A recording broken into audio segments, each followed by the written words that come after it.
Hi everyone, this is Marcus with DTF Station, and in this video, we will go over 10 different scenarios that you may face, what the causes may be, and how to fix the issues. Remember, the printer will always do its thing. The rest of the variables depend on how you apply the powder, how you cure the powder, and how you press the film. That's why it is so important to spend the time in the beginning to fine-tune all of your settings. Scenario 1. With all the right settings, including correct temperature, curing time, the right amount of powder, pressing time, and temperature, you should get a clean, vibrant print with good hand feel.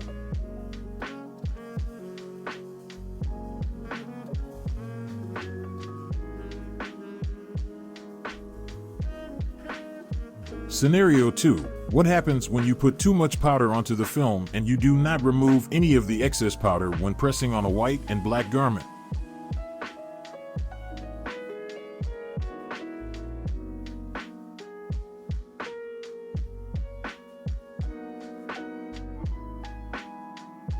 When pressing this film onto a white garment, visually, you will probably not see much of a difference, but the hand feel would be pretty thick due to the excess amount of powder. When pressing this film onto a black garment, you will also have a thicker hand feel, but you'll also visibly see a white haze around the image. This white haze can be somewhat fixed by pressing the print longer, since this would help more of the powder melt into the garment, but a good amount of it may not be removable. Even after a wash, which would remove a good amount of the haze, and especially on non-cotton garments, there may be irreversible marks around the edges of the print. In highly humid environments, the powder may be more difficult to remove from the film. In these situations, you can place the film under the phoenix of an air heat for just 1 second, which will help remove some of the moisture. Scenario 3. In Scenario 3, we will try pressing the film while using no powder.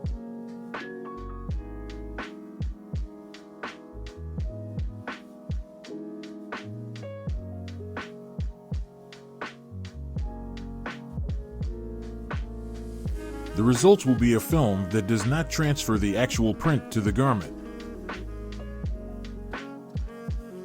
This is because the powder has two roles. 1. It melts under the garment threads and adheres the print to the garment. 2. It also helps the print's stretchability and improves washability. Scenario 4. Here we will apply an uneven layer of powder. This can also happen if bad powder is used. When either of these happens, parts of the prints may adhere to the garment, but other parts may not.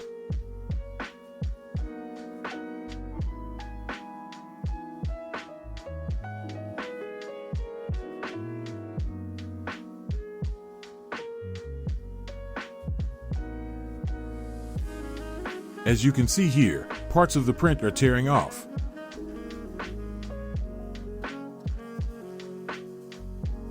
It's important to get an even coverage of powder over the entire print.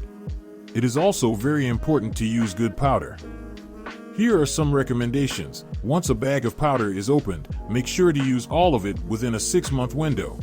Once a bag of powder is opened, keep the powder in an airtight bag or container with desiccant to keep it dehumidified. Moisture will make the powder unusable.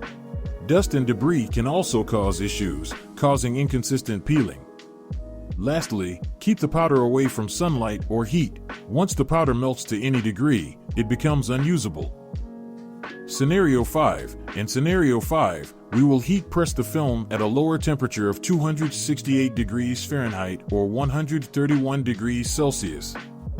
While the lowest temperature we ever recommend pressing is around 300 degrees Fahrenheit on non-cotton garments, in general, we do recommend 320 degrees Fahrenheit, especially if you are trying to hot peel the film.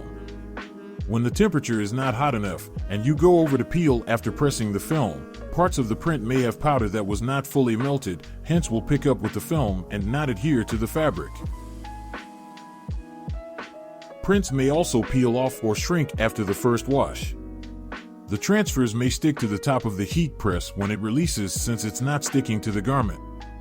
If you still see these issues when you have your heat press set to 320 degrees Fahrenheit, use a temperature gun to check if your heat press is actually reaching the temperature that you have it set to. Some heat presses that are not as consistent will not actually reach the temperature that you have it set to, or have different areas of the heating element that are not heating up evenly.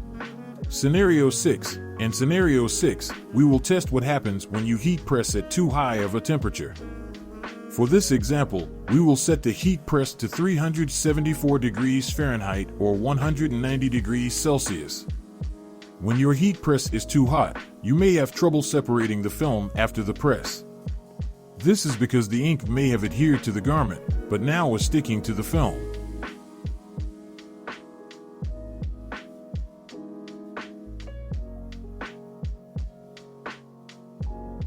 You may also evidence the ink boiling or where the print started to shrink.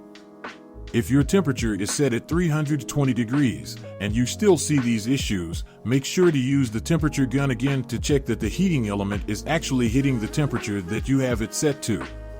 Scenario 7. Here we will cure the powder at a lower temperature than recommended. We normally recommend curing the powder at 248 degrees Fahrenheit or 120 degrees Celsius.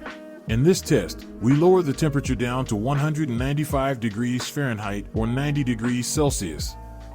Similar results can occur from not curing long enough. One indicator that the powder has not been cured enough is if the powdered side after curing does not have a shiny orange peel finish and instead has a grainy finish.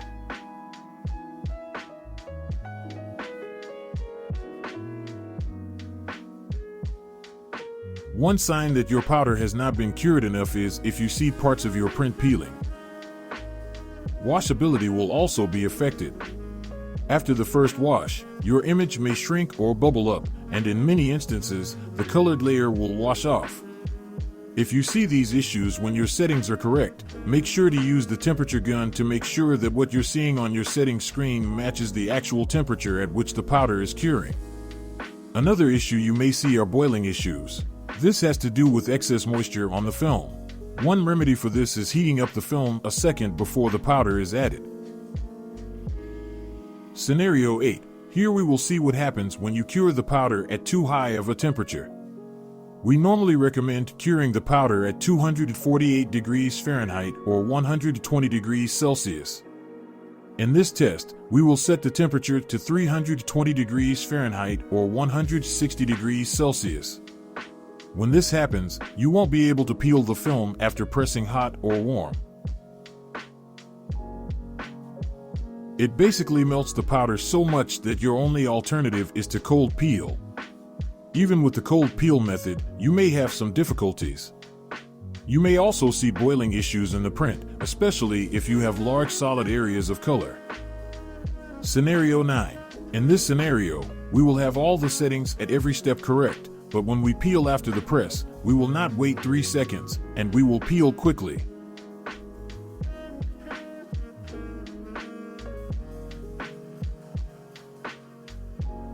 First, you always want to give the film at least 3 seconds to cool down, even when using the hot peel method.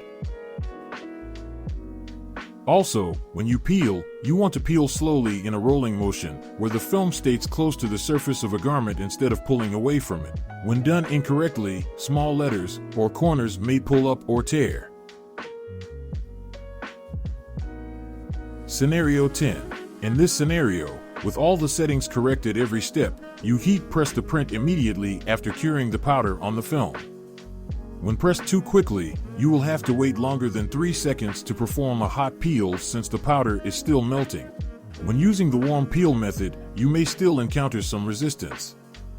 You may also see some boiling or bubbling in the print, especially if you have large solid areas of color.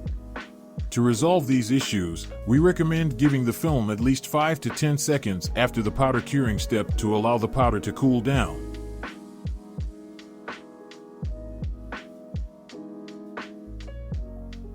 Alright, that's it for this video.